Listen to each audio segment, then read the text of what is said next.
ہاں چند ایسی اصطلاحات ہیں جو کسی خاص منصب یا خاص ڈگری پر دلالت کرتی ہیں، لیکن دھوکہ، فریب اور بہت زیادہ جھوٹ بولنے کے سبب ان اصطلاحات کو ایسے لوگ بھی استعمال کرتے نظر آتے ہیں جن کا ان ڈگریوں اور عہدوں سے دور دور تک بھی کوئی تعلق نہیں ہوتا۔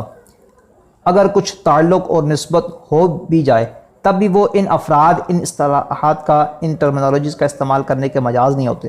عموماً وہ لوگ جنہیں ادویات کا تھوڑا بہت علم ہو جائے، یا جو بطور ڈسپنسر یا کسی کلینک میں بطور ہیلپر یعنی معاون کام کر چکے ہوں، تو وہ بھی اپنے آپ کو نہ صرف ڈاکٹر کہتے دکھائی دیتے ہیں بلکہ اپنے لیے ڈاکٹر کا لفظ کہلوانا پسند بھی کرتے ہیں، حالانکہ ڈاکٹر کا لفظ ایک خاص ڈگری کی نشاندہی کرتا ہے اور اسے وہی شخص استعمال کر سکتا ہے جو اس کا اہل بھی ہو۔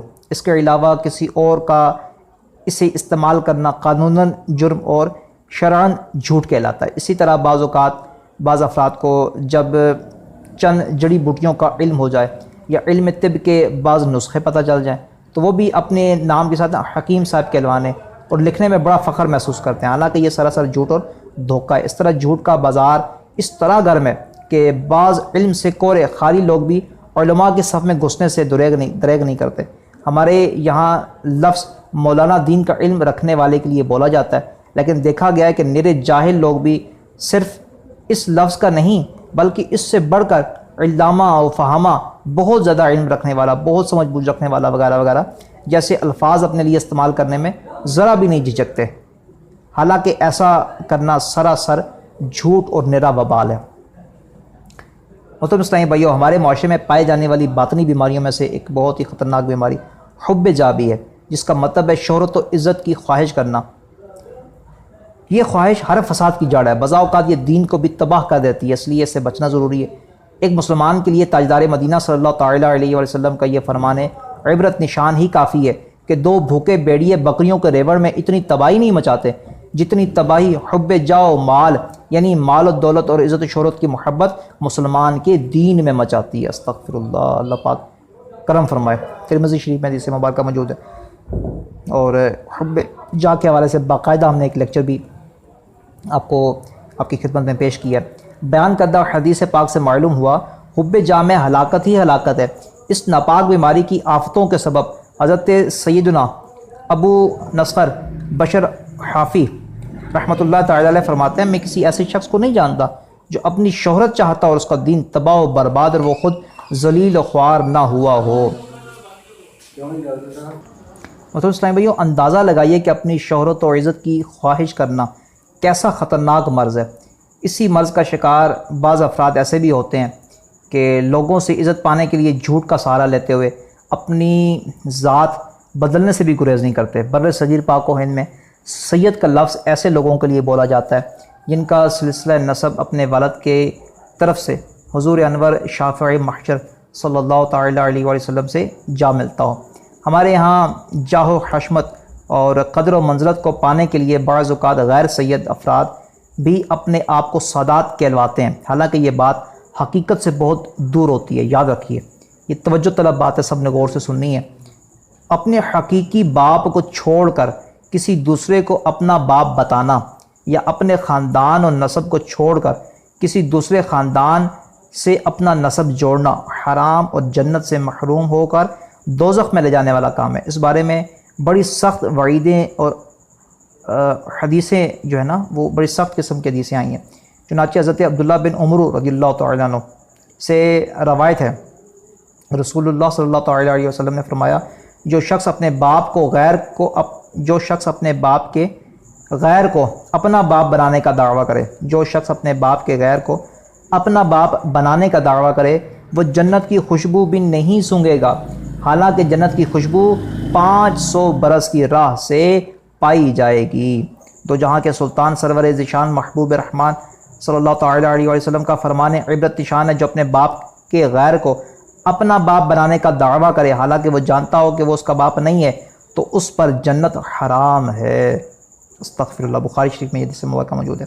شیخ طریقت امیر اہل سنت دعوت برکاتہ العالیہ فرماتے ہیں، میٹھے میٹھے اسلامی بھائیوں، یہاں وہ لوگ عبرت حاصل کریں جو لے پالک بچے کا دل رکھنے کے لیے اس پر اپنے آپ کو حقیقی باپ ظاہر کرتے ہیں، اور وہ بھی بیچارہ عمر بھر اسی کو اپنا حقیقی باپ سمجھتا ہے، اپنے سچے باپ کو اصال ثواب اس کے لیے دعا کرنے تک محروم رہتا ہے۔ یہاں یہ بات یاد رکھیے کہ ضروری دستاویزات، شناختی کارڈ، پاسپورٹ اور شادی کارڈ وغیرہ میں بھی حقیقی باپ کی جگہ منہ بولے باپ کا نام لکھوانا حرام اور جہنم میں لے جانے والا کام ہے۔ طلاق شدہ یا بیوہ عورتیں بھی اپنے اگلے گھر کے بچوں کو ان کے حقیقی باپ کے متعلق اندھیرے میں رکھ کر آخرت کی بربادی کا سامان نہ کریں، اور عام بول چال میں کسی کو ابا جان کہہ دینے میں حرج نہیں ہوتا، جبکہ سب کو معلوم ہو کہ یہاں جسمانی رشتہ مراد نہیں۔ یہاں اگر ایسے ابا جان کو بھی کسی نے سگا باپ ظاہر کیا تو گناہگار و عذاب نار کا حقدار ہے۔ شیخ الحدیث حضرت مولانا عبد المصطفیٰ اعظمی رحمۃ اللہ تعالی علیہ فرماتے ہیں، آج کل بے شمار لوگ اپنے آپ کو صدیقی اور فاروقی عثمانی اور سید کہنے لگے ہیں۔ انہیں سوچنا چاہیے کہ وہ لوگ ایسا کر کے کتنے بڑے گناہ کے دلدل میں پھنسے ہوئے ہیں۔ خداوند کریم عز و جل ان لوگوں کو صراط مستقیم پر چلنے کی توفیق عطا فرمائے، اور اس حرام و جہنمی کام سے ان لوگوں کی توبہ توبہ کی توفیق عطا فرمائے، آمین۔ پیارے اسلامی بھائیو، اس میں کوئی شک نہیں کہ جھوٹ ہمارے معاشرے میں ایک بہت بڑا وائرس جراثیم کی طرح پھیل رہا ہے۔ شاید ہی کوئی بیٹھک یعنی مجلس جھوٹ سے محفوظ ہوتی ہو۔ خصوصاً مذاق میں جھوٹ بولنا تو بہت عام ہے۔ خوش گپیوں کے لیے محفل سجانا اور پھر اسے رنگ دینے کے لیے جھوٹے چٹکلے، جھوٹی کہانیاں اور جھوٹے قصے سنا کر لوگوں کو ہنسانا، اس طرح موبائل فون کے ذریعے افواہیں اڑانا، سوشل میڈیا کے ذریعے کسی کی جھوٹی بات کسی کی طرف منسوب کر کے پھیلانا گویا معیوب ہی نہیں سمجھا جاتا، حالانکہ ان باتوں میں شیطان کی خوشی اور اپنی آخرت کی بربادی ہے۔ جھوٹ کے مروجہ صورتوں میں سے ایک خطرناک صورت کورٹ عدالت میں جھوٹی گواہی دینا بھی ہے۔ جھوٹ کی یہ صورت یعنی کورٹ میں جھوٹی گواہی دینا سب میں خطرناک ہے، کیونکہ ان سے لوگوں کے حقوق اور عزت و آبرو کا نقصان پہنچتا ہے اور اس سے معاشرتی نظام میں خلل واقع ہوتا ہے۔ رسول اللہ صلی اللہ تعالیٰ علیہ وآلہ وسلم نے ارشاد فرمایا، جھوٹی گواہی اللہ عز و جل کے نزدیک شرک کے برابر ہے۔ استغفر اللہ۔ ترمذی شریف میں حدیث مبارکہ موجود ہے۔ اسی طرح جھوٹی قسمیں کھانا بھی انتہائی بری خصلت ہے۔ ہمارے یہاں جھوٹی قسمیں کھا کر ترقی پانے کا بڑا کارنامہ سمجھا جاتا ہے، اور ہر جھوٹ سے دامن بچاتے ہوئے ہمیشہ سچ بولنے کا عادی ہو اسے بیوقوف، کم عقل، نادان اور احمق سمجھا جاتا ہے، اور بسا اوقات سچ کو ترقی کی راہ میں رکاوٹ تصور کیا جاتا ہے۔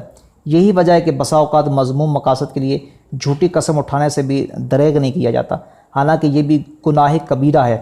آئیے جھوٹی قسمیں کھانے کے متعلق بھی دو فرامین مصطفیٰ صلی اللہ تعالیٰ علیہ وسلم سن لیتے ہیں۔ نمبر 1، کبیرہ گناہ 3 ہیں۔ کبیرہ گناہ کتنے ہیں؟ 3 ہیں، بخاری شریف کی حدیث مبارکہ ہے۔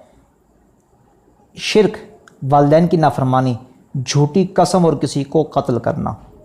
نمبر 2، فرمان مصطفیٰ صلی اللہ تعالیٰ علیہ وسلم، جو اپنی قسم کے ذریعے کسی مسلمان کا حق چھینے تو اللہ عز و جل اس پر جہنم کو واجب اور جنت کو حرام کر دے گا۔ صحابہ کرام نے عرض کیا، یا رسول اللہ صلی اللہ تعالیٰ علیہ وسلم، اگرچہ وہ معمولی شے ہو؟ تو فرمایا اگرچہ لبان ہی ہو۔ لبان بہت معمولی چیز ہے نا، اس کے لیے بھی اگر کسی نے قسم اٹھائی تو وہ جہنم اس پر واجب ہو گئی، جنت اس پر حرام ہو گئی۔ اللہ تبارک و تعالیٰ رحم و کرم فرمائے، ہمیں ہر طرح کے گناہوں سے معاف فرمائے۔ اٹھائیں بھائیو، دیکھا آپ نے مصطفیٰ صلی اللہ تعالیٰ علیہ وسلم نے جھوٹی قسمیں کھا کر دوسرے کا مال دبانے والے کے لیے جہنم میں داخلے کی وعید سنائی ہے۔ آقا صلی اللہ تعالیٰ علیہ وسلم نے بیان کردہ صورتوں کے علاوہ بھی دیگر کئی صورتوں میں بھی جھوٹ بولا جاتا ہے، جیسے جھوٹی تعریفیں کرنا، جھوٹے خواب سنانا، جھوٹی وکالت کرنا، جھوٹے وعدے کرنا، جھوٹی خبریں پھیلانا، 1 اپریل پر جھوٹ بول کر اپریل فول منانا، الغرض بے شمار صورتوں میں جھوٹ ایک ناسور یعنی ہمیشہ رہنے والا زخم کی طرح ہمارے معاشرے میں پھیلتا جا رہا ہے۔ جھوٹ اور اس جیسی دیگر ظاہری و باطنی بیماریوں سے بچنے کے لیے کیا کرنا ہوگا ہمیں کہ زبان کو غیر ضروری باتوں سے بچانے کے لیے اس کا پکا کفر مدینہ لگانا ہوگا، اور ہمیں اپنی صحبت اچھی کرنی ہوگی، عاشقان رسول سے دوستی کرنی ہوگی، عاشقان رسول کے ساتھ رہنا ہوگا، تاکہ ہمارا گناہوں سے بچنے کا ذہن بنے اور جھوٹ سے جو ہے نا وہ بچنے کی کوشش کرنی چاہیے۔ وعلیکم السلام ورحمۃ اللہ۔ جس طرح بھیا جھوٹ ناجائز گناہ ہے، مگر بعض صورتیں ایسی بھی ہیں کہ جن میں کسی غرض صحیح اور ضرورت کے پیش نظر شریعت نے جھوٹ بولنے کی اجازت بھی دی ہے، اور اس میں گناہ نہیں، البتہ جس اچھے مقصد کو سچ بول کر حاصل کیا جا سکتا اور جھوٹ بول کر بھی، تو اس کو حاصل کرنے کے لیے جھوٹ بولنا تب بھی حرام ہی ہے۔ اگر اچھا مقصد جھوٹ سے حاصل کر سکتا ہو اور سچ بولنے میں حاصل نہ ہوگا تو بعض صورتوں میں جھوٹ بھی جائز مگر بعض صورتوں میں واجب ہے، جیسے کسی بے گناہ کو ظالم شخص قتل کرنا چاہتا ہو یا ایذا دینا چاہتا ہو یا اس کے ڈر سے چھپا ہوا ہو، ظالم نے کسی سے دریافت کیا کہ وہ کہاں ہے تو وہ اگرچہ جانتا ہو تو کہہ سکتا ہے کہ مجھے معلوم نہیں، یا کسی کی امانت اس کے پاس ہے، کوئی اسے چھیننے کے لیے پوچھتا ہو کہ امانت کہاں ہے تو یہ انکار کر سکتا ہے کہ میرے پاس اس کی امانت نہیں۔ اسی طرح دو مسلمانوں میں اختلاف ہے اور یہ ان دونوں میں صلح کروانا چاہتا ہے تو ایک کے سامنے یہ کہہ دے کہ وہ تمہیں اچھا جانتا ہے، تمہاری تعریف کرتا ہے، یا اس نے تمہیں سلام کہا ہے، اور دوسرے کے پاس بھی اسی قسم کی باتیں کرے تاکہ دونوں میں عداوت کم ہو جائے اور صلح ہو جائے۔ نیز بیوی کو خوش کرنے کے لیے کوئی بات خلاف واقعہ کہہ دے تو بھی جھوٹ نہیں۔ میٹھے میٹھے اسلامی بھائیوں،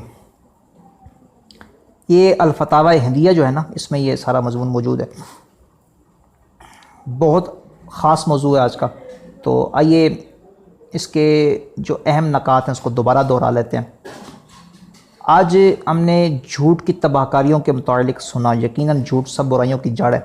اگر کوئی جھوٹ سے بچنے کا پختہ ارادہ کر لے تو سچ بولنے کی برکت سے دیگر کئی گناہوں سے بھی بچ سکتا ہے۔ جھوٹا شخص آخرت میں تو رسوا ہوگا ہی، لیکن اگر جھوٹ سے دنیا میں بھی اس کا پردہ ہٹ جائے تو بھی ایسا شخص ذلیل و خوار ہوتا ہے۔ جھوٹ بولنے والے سے فرشتے 1 میل دور چلے جاتے ہیں اور وہ اللہ عز و جل کا ناپسندیدہ بندہ بن جاتا ہے۔ لہٰذا ہمیں چاہیے کہ دیگر گناہوں کے ساتھ ساتھ جھوٹ کے خلاف اعلان جنگ کرتے ہوئے تمام گناہوں سے بچنے کی کوشش جاری رکھیں۔ انشاءاللہ عز و جل ہمیں عمل کرنے کی توفیق، اللہ تبارک و تعالی ہمیں عمل کرنے کی توفیق عطا فرمائے اور ہمیں جھوٹ جیسے برے فعل سے بچنے کی توفیق عطا فرمائے۔ یہ جو میں نے عرض کیا نا، یہ عام لوگوں کے لیے تھا۔ ہم خواص میں آتے ہیں، ہم جو ناتخواں ہیں نا، یہ خواص میں آتے ہیں الحمدللہ۔ ہمیں تو اس سے بدرجہ اولا عبرت حاصل کرنی چاہیے۔ ہمارے لیے تو یوں سمجھیں کہ یہ مزید سختی ہے نا، تو اب ہم جیسے ناتخوانوں کو جو سٹیج پہ منچ پہ بیٹھنے والے بندے ہیں، ان کو تو جھوٹ سے زیادہ بچنا چاہیے۔ ان کو اپنی بلا وجہ کی مصروفیت کا اظہار نہیں کرنا چاہیے۔ کیا ضرورت ہے جھوٹ بول کر کہنے کی مجھے فلاں جگہ جانا ہے، یا فلاں جگہ سے میں ابھی آیا ہوں، یا میں جناب اتنا تھکا ہوں، میں اتنا مصروف ہوں، یا میری اتنی مصروفیات ہے، یا میری اتنی محافل ہے، یا میرے فلاں سے بات ہوئی ہے، یا میری فلاں سے تعلقات ہیں۔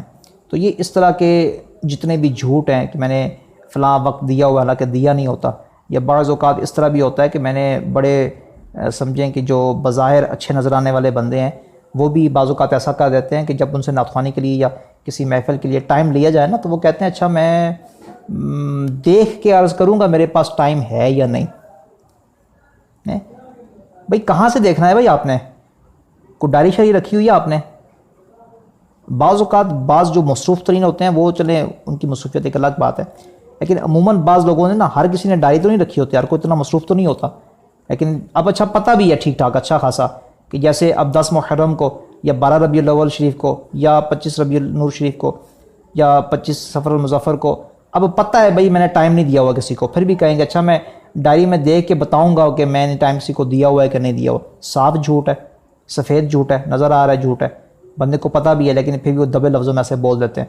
تو یہ آپ نے جھوٹ نہیں بولنا کسی بھی حوالے سے نا، اور یہ علم جو ہے یہ سیکھا کریں آپ، یہ فرض ہے آپ سب پہ کہ گناہوں کا علم نا، یہ اس میں ہر شخص مبتلا ہے۔ یہ جیسے دیکھیں یہ جھوٹی گواہی دینا، یہ شرک کے برابر اس کو کہا گیا ہے۔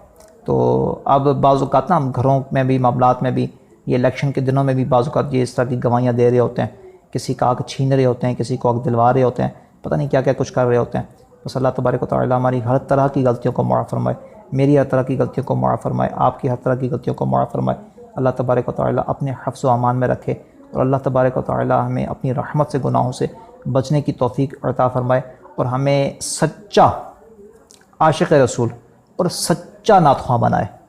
سچ بول کے نعت خوانی کریں گے انشاءاللہ تو سرور آئے گا، قلب میں روحانیت پیدا ہوگی، قلب میں سکون و اطمینانیت پیدا ہوگی انشاءاللہ عز و جل۔ صلو علی الحبیب صلی اللہ تعالی علی محمد صلی اللہ تعالی علیہ وآلہ وسلم۔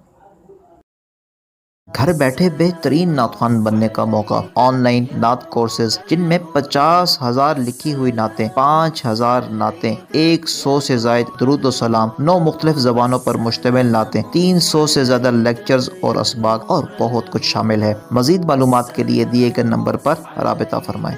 یا نور الہدی السلام علیک یا نور الہدی السلام علیک۔